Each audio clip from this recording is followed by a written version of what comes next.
আসসালামু আলাইকুম। আমি মোহাম্মদ জাকিরুল ইসলাম। ওয়েস্টার্ন মিথোলজি চ্যানেলটিতে আপনাদেরকে স্বাগত জানাচ্ছি। আজকে আমরা অ্যাপোলো সম্পর্কে জানব। মহাদেবতা জিউস ও তার প্রণয়িনী লেটোর অবৈধ সম্পর্কের ফলে অ্যাপোলোর জন্ম হয়। জিউসের সাথে মিলনে লেটো গর্ভবতী হন। ফলে জিউসের বৈধ স্ত্রী হেরা ক্রুদ্ধ হয়ে লেটোকে অভিশাপ দেন যাতে লেটো সূর্যের আলোকিত স্থানে সন্তান প্রসব করতে না পারেন। কিন্তু জিউসের অনুরোধে সমুদ্র দেবতা পোসাইডন ভেনাস দ্বীপে বিশাল ঢেউ পাঠালে সূর্যের আলো সেই ঢেউ ভেদ করতে পারে না এবং সেখানে লেটো দুই যমজ সন্তান অ্যাপোলো ও আর্টেমিসের জন্ম দেন। অ্যাপোলো ফয়েবাস অ্যাপোলো নামেও পরিচিত। ফয়েবাস শব্দের অর্থ উজ্জ্বলতা, সূর্য দেবতা এবং সঙ্গীতের দেবতা হিসেবেও তাকে ভাবা হয়। টাইটান থেমিস অ্যাপোলোকে অমৃত এবং পুষ্পমধু নেকটার ও অ্যাম্ব্রোসিয়া খাওয়ান, যার জন্মের চতুর্থ দিনে।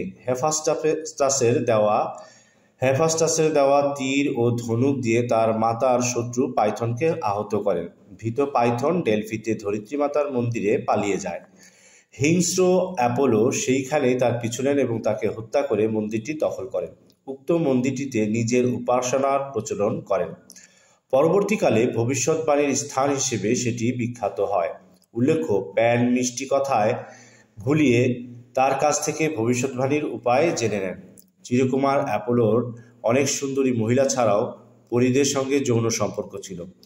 তার ঔরসে মানবী বা দেবী বা পরীদের গর্ভে অনেক সন্তান জন্মলাভ করে। অনেক ঘটনার মধ্যে উল্লেখযোগ্য জলপরী ড্রায়োপির সঙ্গে কচ্ছপ বেশে তারা খেলা করা ও সাপ বেশে তাকে ভোগ করত। ওয়েটার পর্বতে পরী ড্রাইপি তার বান্ধবীদের বনপরীদের সঙ্গে খেলার সময় কাসিমের বেশ ধরে অ্যাপোলো তাদের সঙ্গে মিশে যায়। ড্রাইপি কাসিমটিকে আদর করে তাকে বুকে টেনে নিলে তিনি সর্পরূপ ধারণ করেন এবং তা দেখে বনপরীরা ভয়ে পালিয়ে যায়।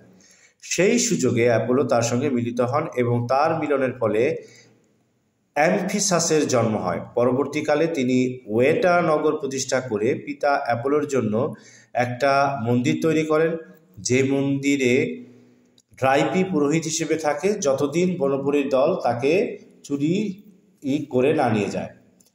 অ্যাপোলো মর্ত্যলোকের দাফনি, করনিস এবং ক্যাসান্ড্রাকে দারুণ ভালোবাসতেন, কিন্তু তারা কেউ তার প্রেমে যথাযথ সাড়া দেননি, আর অ্যাপোলো তাদের বিভিন্ন অভিশাপ দেন। জিউস অ্যাপোলো পুত্র এসক্লেপিয়াসকে হত্যা করলে প্রতিশোধ পরায়ণ অ্যাপোলো জিউসের বজ্র নির্মাণকারী সাইক্লপসদের হত্যা করেন। পরিণামে ক্রুদ্ধ জিউস তাকে চিরস্থায়ীভাবে টার্টারাসে নির্বাসনের সিদ্ধান্ত নেন, কিন্তু লেটোর অনুরোধে জিউস শাস্তি কমিয়ে 1 বছরের জন্য থেরার রাজা অ্যাডমেটাসের ভেড়ার খোয়ারে কঠোর পরিশ্রমের শাস্তি দেন। অ্যাপোলোর মাতা লেটোর অনুরোধে শাস্তি মেনে নেন। পরবর্তীকালে তিনি মিতচারী জীবনযাপন করেন। নো থাইসেলফ এবং নাথিং ইন এক্সেস উক্তিদ্বয় প্রায় তার মুখে শোনা যেত। অ্যাপোলো সঙ্গীতের দেবতা হিসেবে বিভিন্ন সঙ্গীত ও খেলার প্রতিযোগিতায় অংশগ্রহণ করে জয়ী হতেন। সঙ্গীতের দেবতা হিসেবে তিনি মানুষকে বীণা ও বাঁশি উপহার দিতেন। এরকম আরও তথ্য পাওয়ার জন্য এই চ্যানেলটিকে আপনারা অবশ্যই সাবস্ক্রাইব করবেন, লাইক, শেয়ার এবং কমেন্ট করবেন এবং বেল আইকনটি প্রেস করতে ভুলবেন না। অসংখ্য ধন্যবাদ আপনাদের।